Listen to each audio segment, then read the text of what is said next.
Olá, meus amigos, está no ar mais uma rodada 14ª do canal Zuca e Tuga, que fala do futebol brasileiro, português e, nesse momento, em eliminatórias de Copa do Mundo, amistosos internacionais. A gente vai falar muito das seleções de Portugal, do Brasil, tem retomada do Campeonato Brasileiro, do Campeonato Português, depois de uma parada, como a gente chama de parada data FIFA, para esses jogos importantes, já numa arrancada para o Mundial de 2026 nos Estados Unidos, quando teremos pela primeira vez 48 seleções em 3 países, México, Estados Unidos e Canadá, os primeiros classificados. E o Brasil perdeu para aquela seleção. Estou aqui sempre, Caco da Mota, com João Almeida Moreira, para falar de futebol brasileiro, português e todos esses detalhes.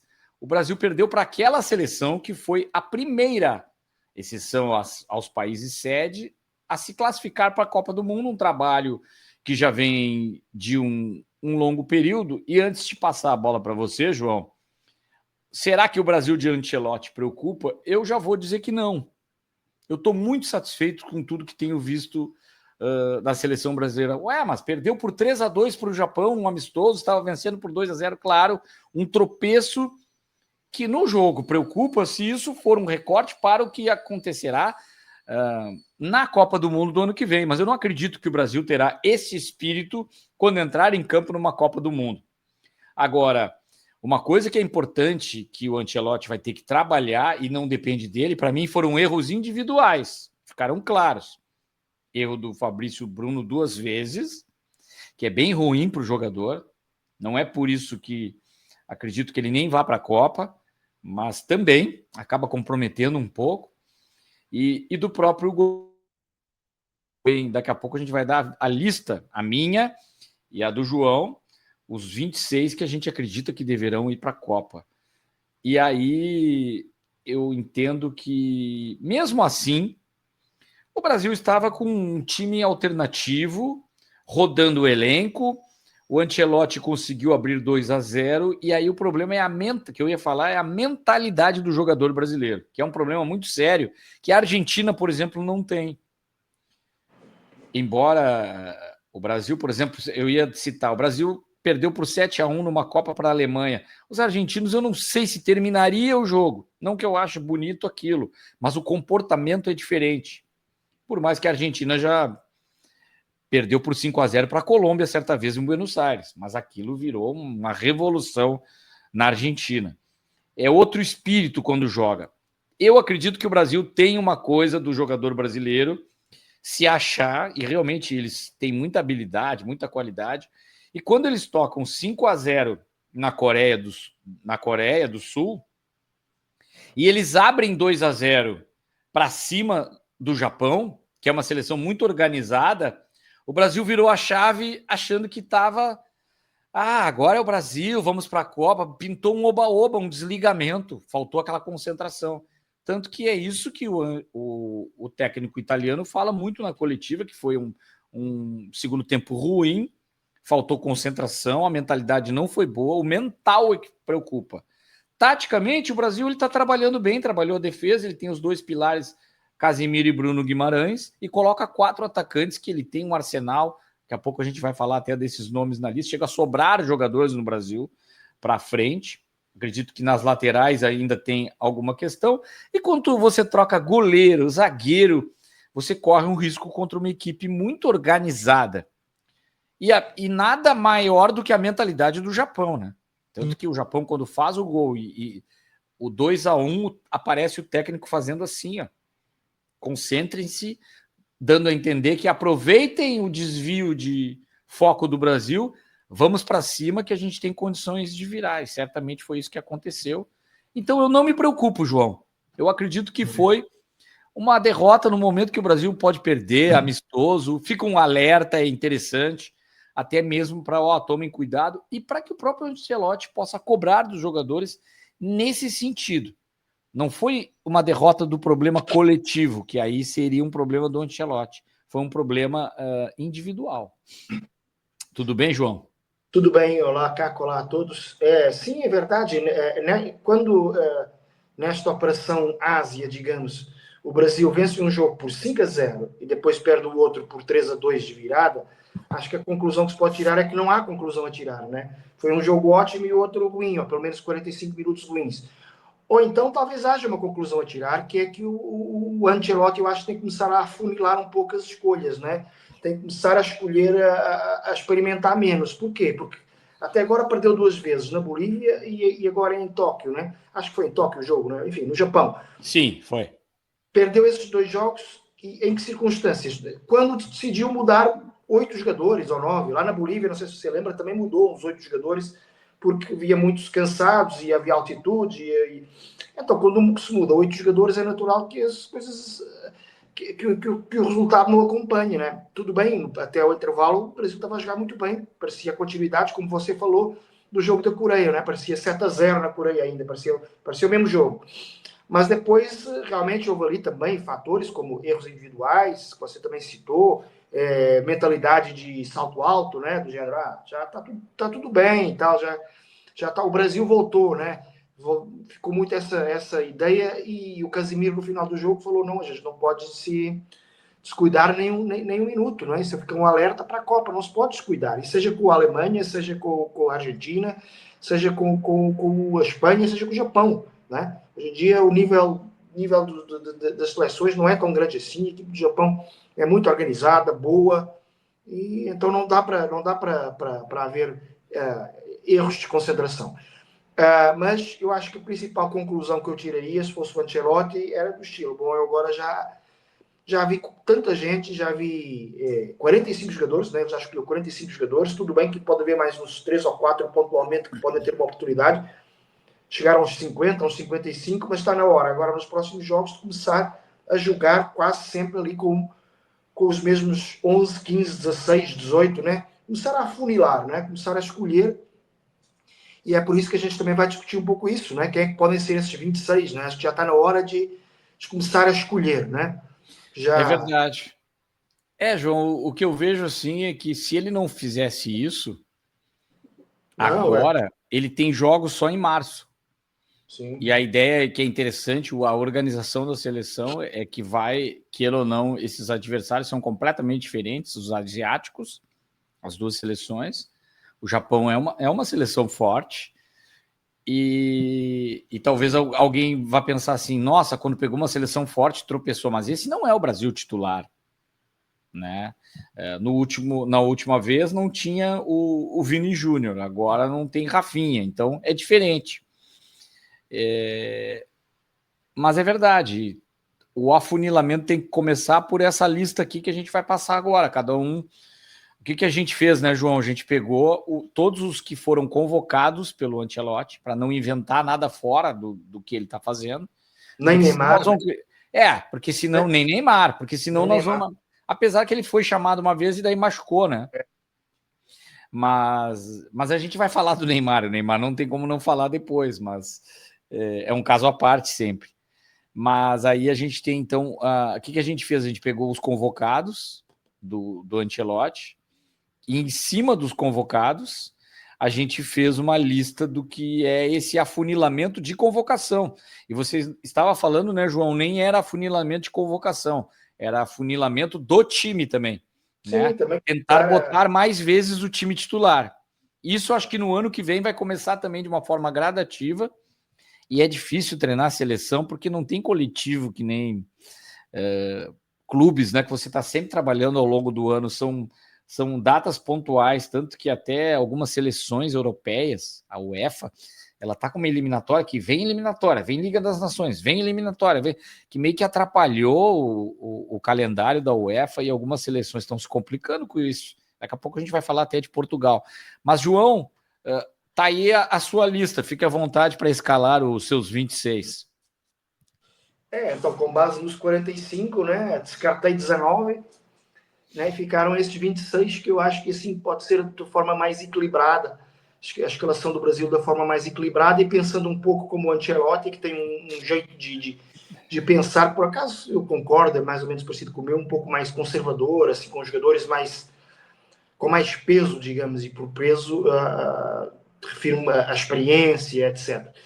e portanto estão aí incluídos o Danilo, o Alexandro, que são jogadores que não estão brilhando, que provavelmente não deixam a torcida brasileira super empolgada, porque já foram a várias Copas e já não estão no auge da sua forma, mas de repente para o grupo, não é? Pode ser importante para o Ancelotti ter ali 3 ou 4 ou 5 jogadores mais antigos para conseguir acomodar os mais novos.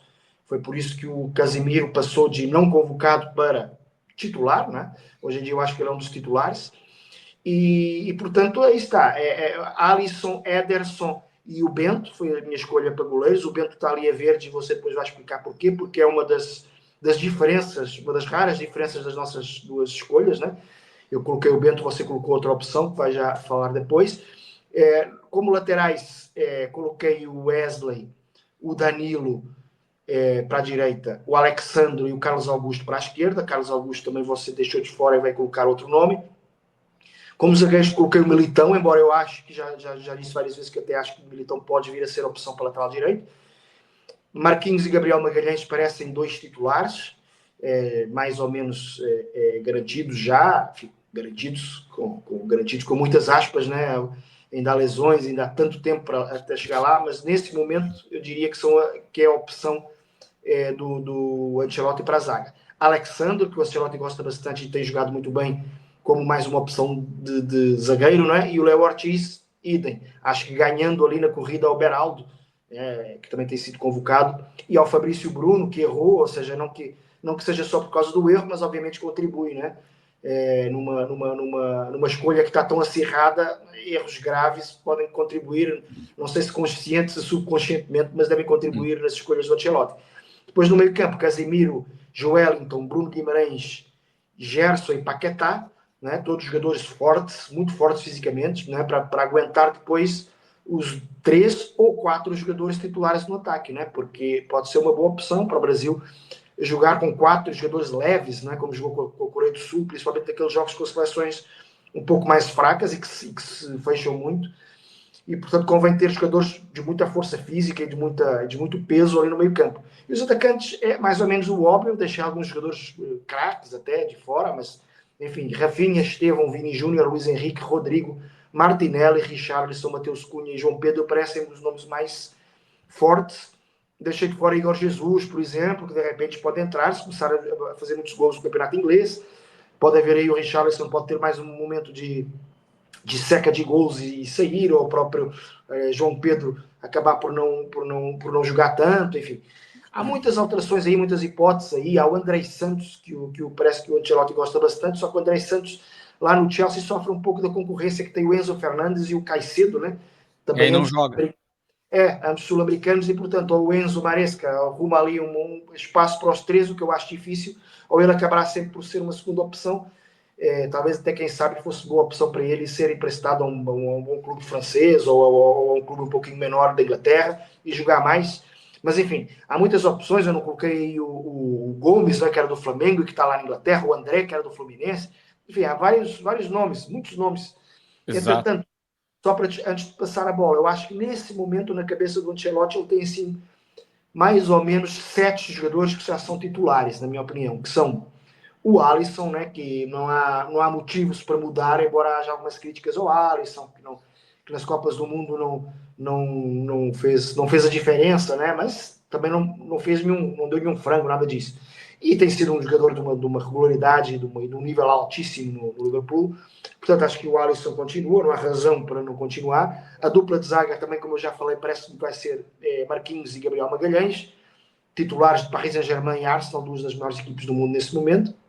Nas laterais eu acho que ainda não há decisões, mas depois há ali já 2 jogadores de meio campo. Casemiro, não é o jogador mais posicional, aquele primeiro volante, como se diz mais aqui no Brasil. O Bruno Guimarães como segundo volante, aquele, né, que sobe mais, desce, né, box to box, como dizem em Inglaterra, porque ele força não lhe falta e tem boa capacidade de assistência nessa operação asiática, né, ele fez 2 assistências muito interessantes para gols. E depois Rafinha e Vini Júnior, né? Parece que pela qualidade que têm, vai ter que haver lugar para eles lá no ataque, né? Não sei como, né? Não sei se o Rafinha mais centralizado. E mais 2 daí. E depois entrar mais 2 daí, ou entrar o Paquetá num jogo um pouquinho mais difícil, entrar o Paquetá e não jogar tanto e jogar só 3 atacantes, enfim. Aí depois vai variar muito durante o jogo e consoante os adversários. Perfeito. Tanto que a gente está muito parecido e eu acredito que a sua lista, por isso que tem os verdinhos ali, ó, vou ir e voltar. Ela está muito coerente com a cabeça do Ancelotti.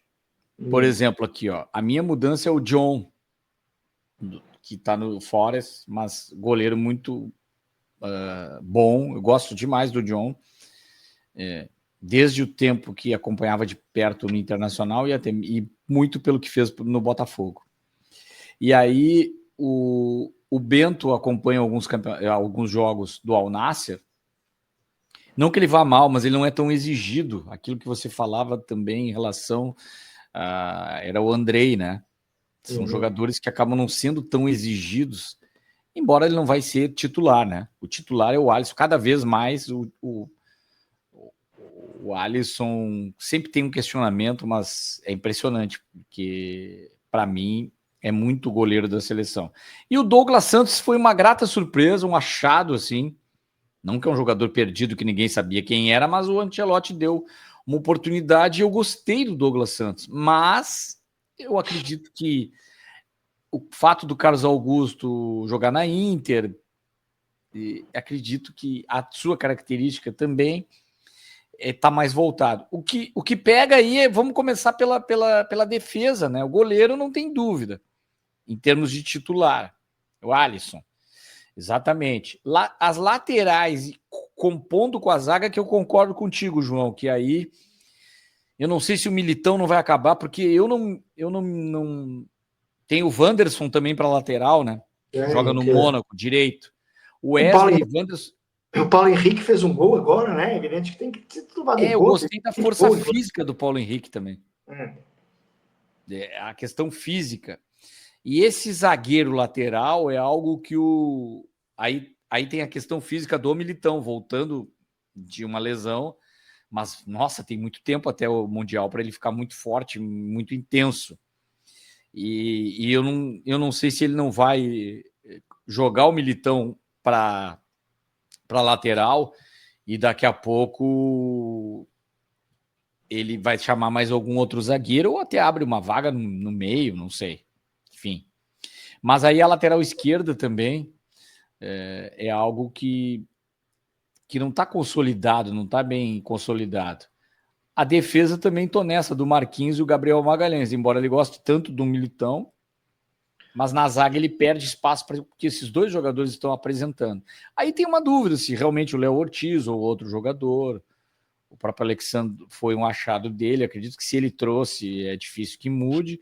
Meio de campo é aquilo, Casimiro e o Bruno Guimarães, que são os volantes, depois tem Joeliton, o Gerson pode criar uma certa dúvida, mas eu gosto da técnica do Gerson, um jogador de meio que é driblador, que vai para cima, que tem aquilo.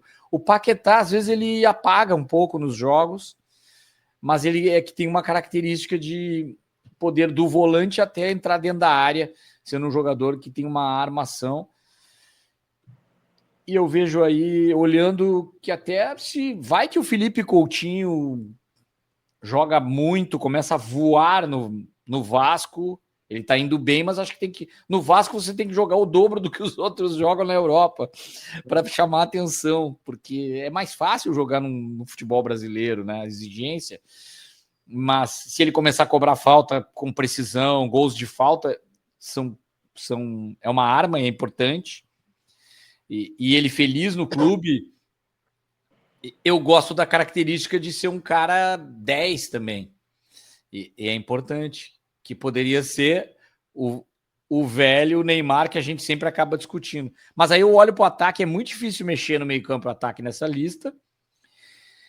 E realmente, o ataque com 4, você tem aí o Vini Júnior e o Rafinha, e várias características, a força, a imposição do Luiz Henrique, com drible indo para cima, o Rodrigo, que flutua, podendo armar, podendo driblar também, sendo feliz, alegre no meio, mas traz uma fragilidade física, pelo porte físico também. A Copa pode exigir, em alguns jogos, um porte físico maior.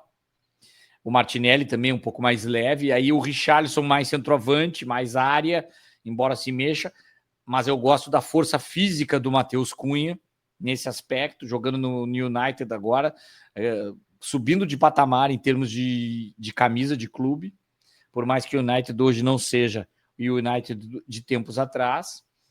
E o João Pedro é outro que é centroavante, é jovem, corre risco, e aí a gente vai para a lista lá.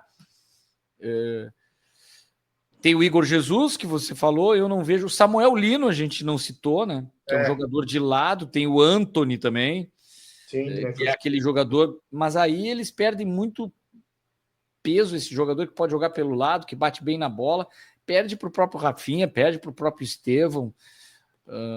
Será que o Martinelli corre risco em relação ao Samuel Lino? Eu não vejo isso. O Igor Jesus como centroavante. Ele não chamou o Pedro, mas o Pedro é sempre um 9-9 mesmo, que pode crescer.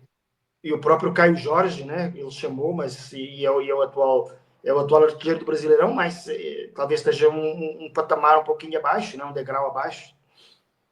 E o Vitor Roque também, mas é que eu vejo uma certa... E o Endrick, que a gente não citou também. E o Endrick, né? Então, mas estão muito atrás desses aí. E por isso que essa lista é a nossa, vejam ali de novo, são 2 jogadores completamente fora da curva, que eu coloco assim, dentro do que é a lógica do Ancelotti, na minha opinião. Mas faltam... Você está muito mais Ancelotti do que eu. A lista definitiva deve ser lá para maio, né? Então falta, né, 7 meses, né? Em 7 meses é uma eternidade em tudo na vida e no futebol então mais ainda, né? Então, e sempre tem, tomara que não, mas às vezes tem questões de física, de lesão, pode acontecer o futebol. Tomara que não, né? Vamos bater na madeira, como a gente diz aqui, para que não aconteça isso. Mas é por aí, João. E agora Portugal já tem uma equipe mais consolidada, uma escalação quase fixa, podemos dizer assim, do Roberto Martínez, porque ela está numa competição muito forte, que são as eliminatórias para a Copa do Mundo pela UEFA. E aí não conseguiu ainda sua classificação, mesmo jogando dentro de casa, João. Sim, 2 jogos, ambos decididos logo depois dos 90, ali, um pouquinho antes do árbitro apitar, já depois dos 90 minutos. Com a Irlanda estava 0-0. Se por acaso tivesse acabado 0-0, nem sequer se colocava a hipótese de Portugal se poder classificar, né? Só que depois o Rubem Neves fez um golzinho no fim, e merecido, né? Porque Portugal errou um pênalti, teve mais oportunidades, a Irlanda praticamente só se defendeu. É evidente que num jogo desse tipo, embora sem Portugal brilhar, é evidente que merecia ganhar, né? Mas um gol emocionante com a homenagem que ele fez, né? Homenagem ao o Rubem Neves, era talvez o melhor amigo dentro da seleção do Diogo Jota, né? E logo ele fez um gol no finzinho, né? E pronto, essa vitória por 1-0 deu a possibilidade de Portugal se poder classificar. Bastaria para isso ganhar a Hungria e que a Irlanda não perdesse em casa com a Arménia. Ora, a Irlanda não perdeu em casa com a Arménia, como era suposto, fez o seu trabalho, mas Portugal não fez o seu. Parecia que estava fazendo, né, 2-1 até ao finzinho, mas depois o Szoboszlai, jogador muito bom do Liverpool, empatou. E foi justo esse empate, eu acho. Embora que é evidente, se você olhar para a estatística, Portugal teve à frente em quase tudo, mas adormeceu um pouco e deixou a Hungria aí chegando, e o gol da Hungria é justo e fez que Portugal realmente tivesse agora que esperar pela última data FIFA para carimbar a ida, que é quase garantida, mas como ainda não está garantida, não vamos fazer esse exercício já dos 26, até para não dar má sorte, né? Vamos bater na madeira de novo, né? Porque se a gente escolhesse já os 26, depois de repente até estava dando má sorte e Portugal acabaria por não ir à Copa. Mas escolher os 26, o trabalho do Roberto Martínez é muito mais fácil, em certa medida, do que o do Ancelotti, porque o campo de recrutamento de um e do outro são incomparáveis, né? O Brasil é um país de 200 e quase 20 milhões de habitantes, Portugal de 10 milhões, então, mesmo Portugal tendo uma geração boa, com muitas opções, a dúvida acaba sempre por ser ali entre 4 ou 5 nomes, 2 ou 3 posições, ao contrário do Brasil, onde sobram 20, 30 jogadores aí de muita qualidade que acabam não indo, né? Mas eu acho que Portugal vai à Copa do Mundo e depois lá na Copa do Mundo se verá até onde é que pode chegar sendo que semifinais 2 vezes é o recorde de Portugal até agora. Talvez chegar a uma final seja o grande objetivo, uma vez que Portugal agora já passou aquele medo, não é? Aquele cabo da boa esperança, que havia uma espécie de medo que os portugueses tinham, que era de nunca ganhar nada, né? Fazer umas boas campanhas, mas sem ganhar. Agora, com 2 Ligas das Nações ganhas, em cima da Espanha, em cima da Holanda, mais uma Eurocopa ganha em 2016 sobre a França, na França, já deu assim uma certa, né? Já dá assim uma certo peso à camisa portuguesa e dá memórias, né? Os jogadores começam a pensar chegam ali num momento difícil ali da semifinal, começam a lembrar, né, de conquistas. Em vez de lembrar só de derrotas, lembram também de conquistas, e isso pode fazer com que Portugal chegue a uma final. Não acredito que Portugal seja candidato a campeão do mundo, né? O campeão do mundo, só se reparar nos últimos... Desde o Uruguai... Candidato a semifinalista, acredito que seja, né? Quartas de final no mínimo, né? O objetivo acho que é esse, quartas de final, só depois depende muito dos chaveamentos, né? Mas também, claro. Em finais já seria bom, e chegar a uma final é possível, tanto que a Croácia chegou há pouco tempo a uma final, né? E Portugal é mais ou menos dessa dimensão, ou até maior do que a Croácia, portanto pode chegar a uma final, mas para isso... Está melhor que a Croácia, eu já fiz 2 jogos da Croácia. Tem mais Portugal opções. Está melhor, mas chega na hora da Copa, daqui a pouco um Modric lá, o time tem um confronto e eles ganham o jogo, né? É uma diferença mínima às vezes. Mínimo. E é por aí, né? Vamos ver. Entretanto, eu falei da Eurocopa que Portugal ganhou em 2016, e o gol de Portugal nessa Eurocopa foi do Éder, que ficou, embora não fosse um grande atacante, né? Ficou na história do futebol português por fazer um gol. O Éder, que é de origem guineense, né? Ele é embora português, né? Mas com origem guineense e cabo-verdiana, também tem família de Cabo Verde. E por falar em Cabo Verde, esse sim é o segundo país lusófono, não é, que fala português na Copa. Depois do Brasil, Cabo Verde, antes de Portugal, já está na Copa, o que é um feito extraordinário. É o segundo país com menor população a chegar a uma Copa do Mundo, depois da Islândia, há pouco tempo. E, enfim, é um prêmio muito grande, né, para um país de... São 500 mil habitantes, né? Ou seja, não que sei... loucura. Imagine, eu moro numa cidade de médio porte, que é Ribeirão Preto, médio porte para o Brasil, e que tem bem mais habitantes do que Cabo Verde inteiro.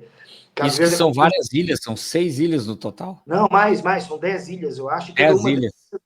cada uma delas tem o seu campeonato, ou seja... Num país lindo, né? São praias maravilhosas. Muito bom de praias, pode vir a ser mais descoberto do ponto de vista turístico. Os portugueses já o descobriram há muito tempo, não é? Porque tem uma ligação muito forte com o Cabo Verde, afinal de contas, até 1976 fazia parte de Portugal, né? Só depois é que ficou independente. Então, os portugueses conhecem bem Cabo Verde. Eu próprio, ao longo da minha vida, na escola, etc., sempre estudei com o pessoal nascido em Cabo Verde, ou seja, é quase como... Quando Cabo Verde se classifica, assim como Angola se classificou, eu sinto que é o meu país que está se classificando também, né? Mas Cabo Verde tem muito essa cultura de futebol, um campeonato em cada uma das ilhas, tem vários clubes chamados Sporting e Benfica. Só uma dúvida, João, esse trânsito de Cabo Verde para Portugal, ele acaba... É que o Brasil é um país tem problemas econômicos e muita gente não tem condições, por exemplo, para ir para Cabo Verde, que é muito longe em termos de milhas aéreas.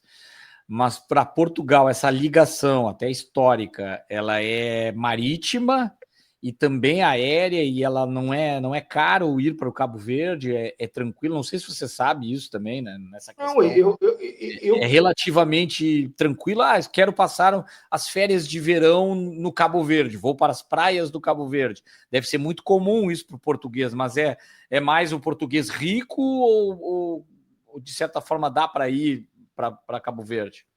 E o povo do Cabo Verde vem pelo mar? Como é que é isso? Não, é por avião, não é? Eu, por acaso, nunca fui a Cabo Verde, né? Mas conheço um monte de gente que já lá foi passar férias e fica apaixonado. Eu tive mais tendência a ir para o Nordeste do Brasil, que é mais longe, e também fiquei apaixonado pelo Nordeste do Brasil, mas a maior parte... Mas ir a Cabo Verde, não tenho dúvidas, não tenho aqui preço, etc., que é mais barato, mais próximo, e acaba por ser mais próximo também do ponto de vista cultural, porque em Cabo Verde, muitos cabo-verdianos, eles torcem pelos times portugueses, além de torcer pelos clubes cabo-verdianos. Vários entram em contato com a gente quando eu estou na ESPN comentando jogos.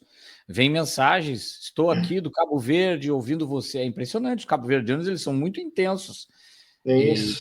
São laços muito, muito, muito. muito benfiquistas, eu não sei se é uma É, tendência. E muito eu acho que torcedor do Benfica.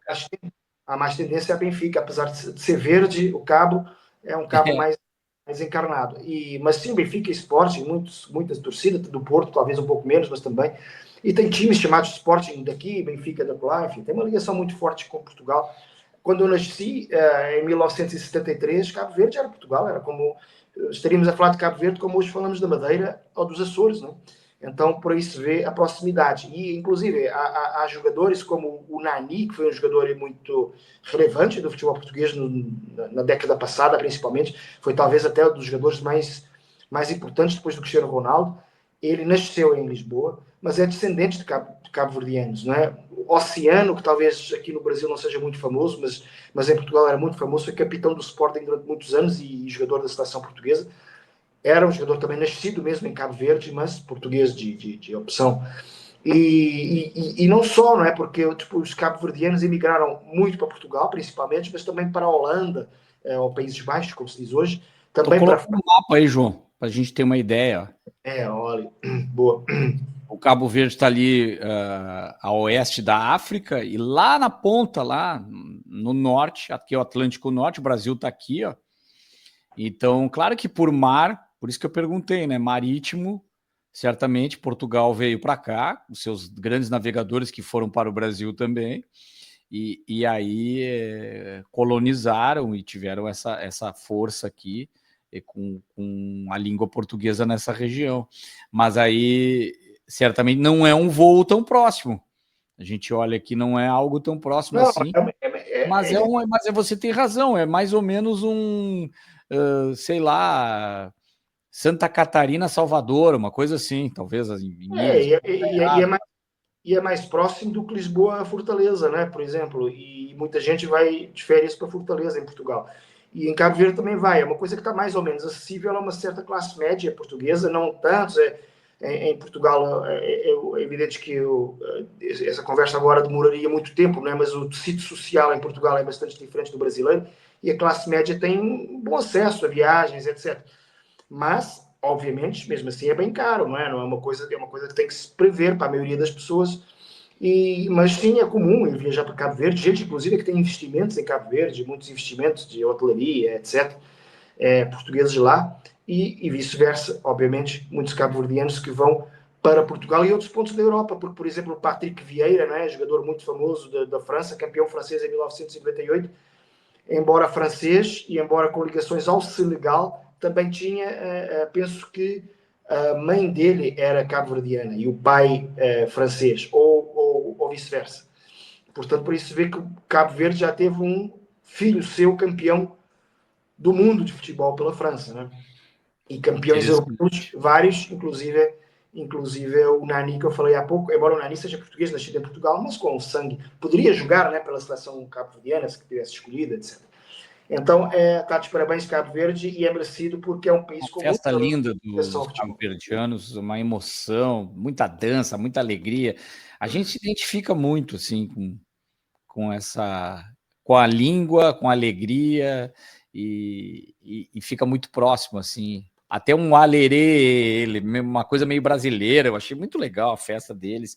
Tem vários vídeos, o pessoal vai no Instagram, bota Cabo Verde classificado, tem muita coisa. Os tubarões, né, que eles chamam. Muito legal. Agora, João, é importante a gente passar também o seguinte, que aí na terça-feira, Cabo Verde já estava classificado, já temos então 25 seleções, além das 3, são 28, então só faltam 20 das 48. Porque tivemos aí o Senegal, África do Sul, Costa do Marfim na África, além de Cabo Verde, Gana, Argélia, Egito, olha aí o Salá, Marrocos e Tunísia.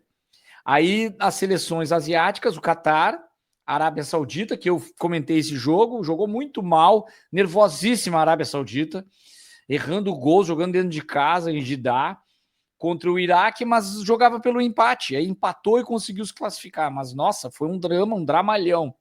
Mas o que importa agora não é o desempenho, mas é a classificação, festa dos árabes, colocaram uma bonita bandeira com um árabe, assim, com aquele turbante, um passaporte e um embarque portão 7. Portão 7 porque é a 7ª Copa do Mundo da Arábia Saudita. Austrália, Coreia do Sul, Jordânia, que é a primeira Copa, Uzbequistão também, primeira Copa, Japão e Irã. Aí fora depois ali todos aqueles da América do Sul, que a gente falou, incluindo o Brasil, enfim, e a Nova Zelândia, que é a única da Oceania, aí teremos repescagem, o próprio Iraque vai para a repescagem, onde está a Bolívia, que venceu o Brasil, aliás, a gente falava sobre isso. E na Europa, como está mais atrasado, só uma se qualificou, que foi a Inglaterra, já conseguiu. Exato, esqueci de falar da Inglaterra.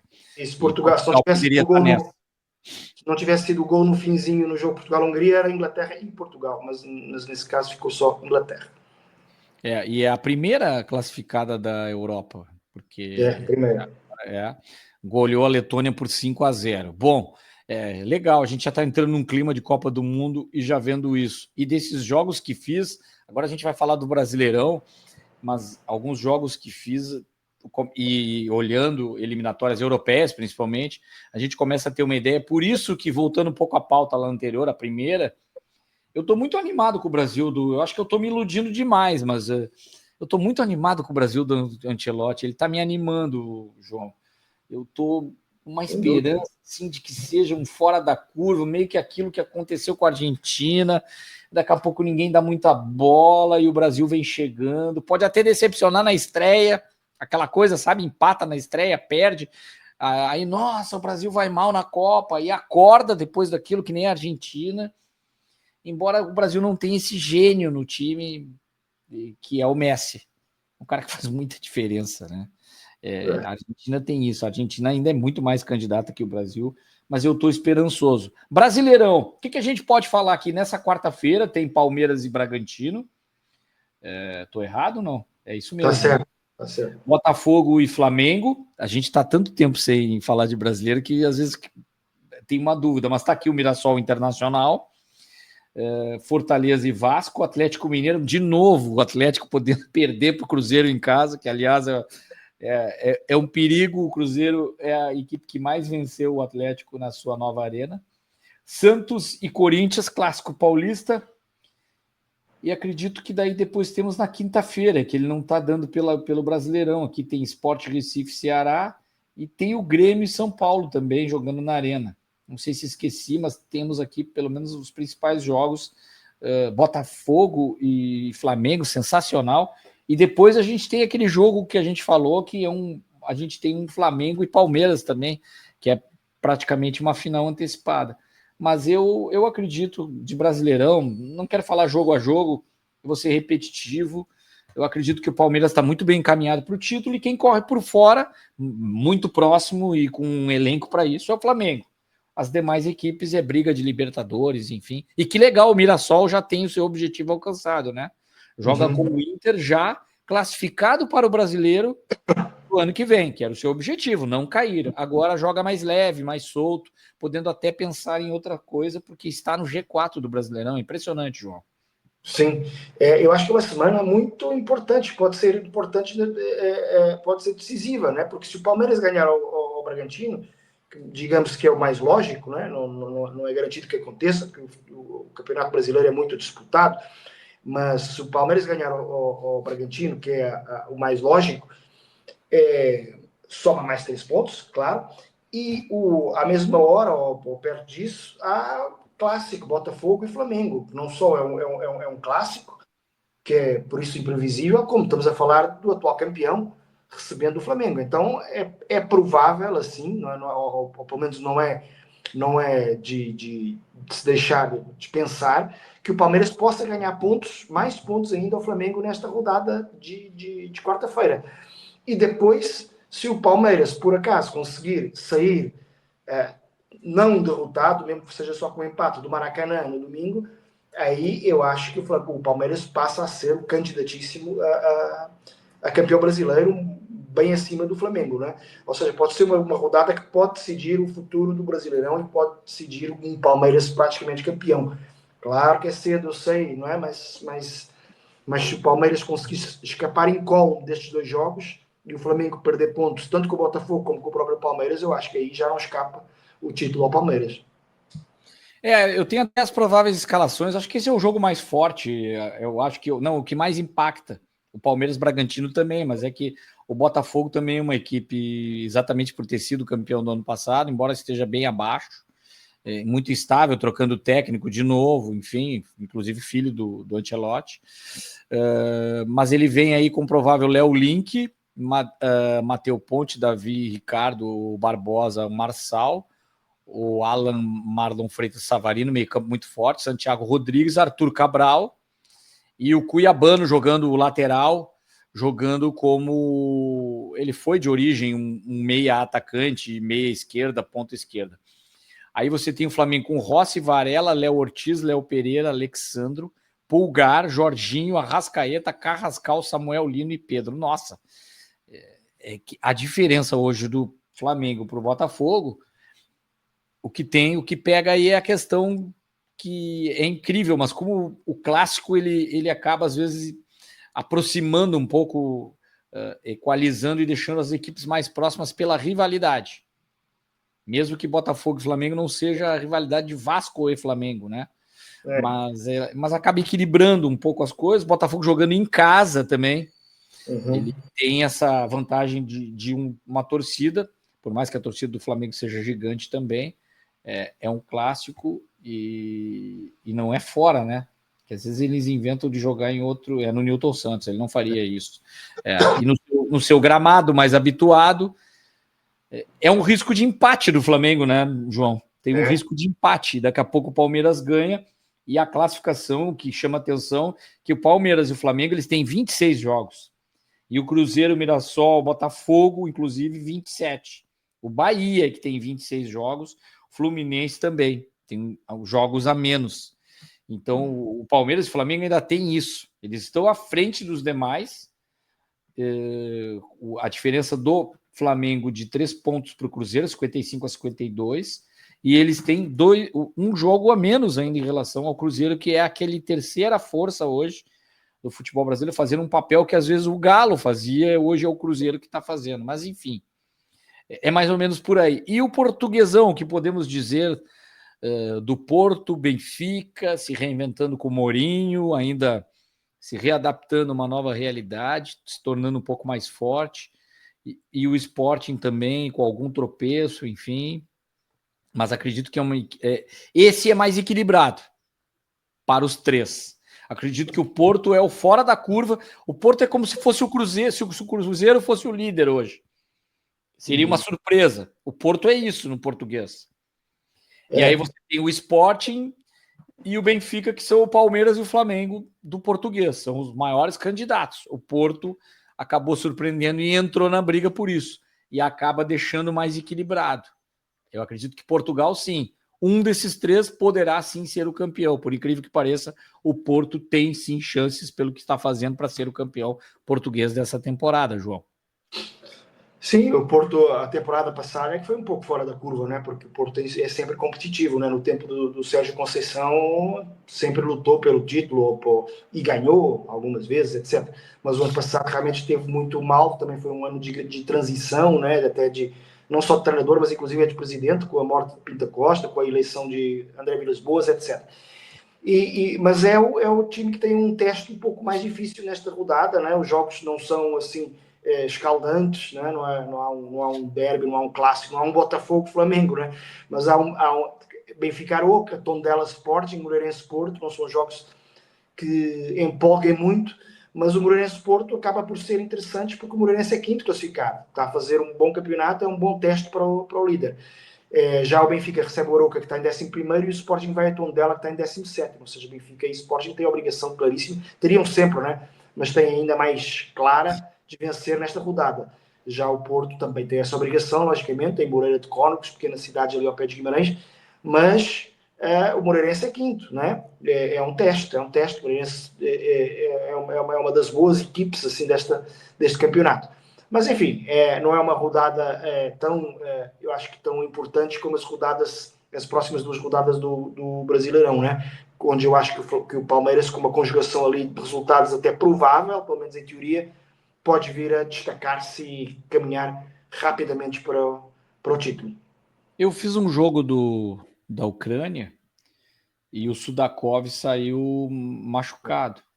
E eu não sei se ele é dúvida para o jogo contra o Chaves, que joga o Benfica, né? Não, é Aroca. Aroca.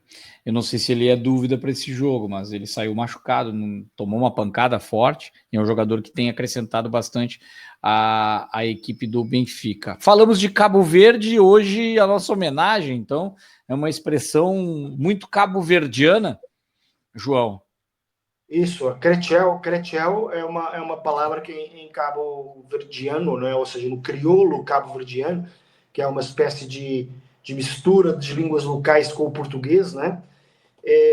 Quer dizer amor, ou quer dizer querido. A origem mesmo vem de quero-te eu, né? Quero-te eu, não é dito assim, aqui no Brasil se diria te quero eu, ou eu te quero, né? Sabe o que me lembrou essa expressão? O tal do Habib, né? Que o árabe, o povo árabe usa muito Habib, né? Querido. Olá, sim. Habib, tudo bem, Habib? Ô, meu querido, é muito isso, né? E aqui é uma contração de quero-te eu, não é? Quero-te eu, deu Crechel, ali com aquele ritmo. Quero-te eu, deu naquele ritmo mais africano, mais tranquilo. Inclusive a Cesária Évora, que é uma cantora muito famosa, já faleceu, talvez a maior cantora da história de Cabo Verde, tinha uma música chamada Crechel de Céu, que quer dizer querido do céu, ou amor do céu. E por isso, em homenagem a Cabo Verde, que está na Copa pela primeira vez, um feito extraordinário, aqui está um Crechel para eles. Que história bacana, João. Então a gente vai encerrar hoje com uma homenagem a essa classificação dos cabo-verdianos, com essa música que você nos traz, com a língua que nos desune, no crioulo cabo-verdiano também, para que a gente possa comemorar junto com eles, que são tão queridos com a gente, e falam a nossa língua, a língua do Zuca e Tuga, João. Um abraço a todos e até a próxima. Isso mesmo, abraço a todo mundo que nos escuta, principalmente aos cabo-verdianos, nesse caso. Um grande abraço.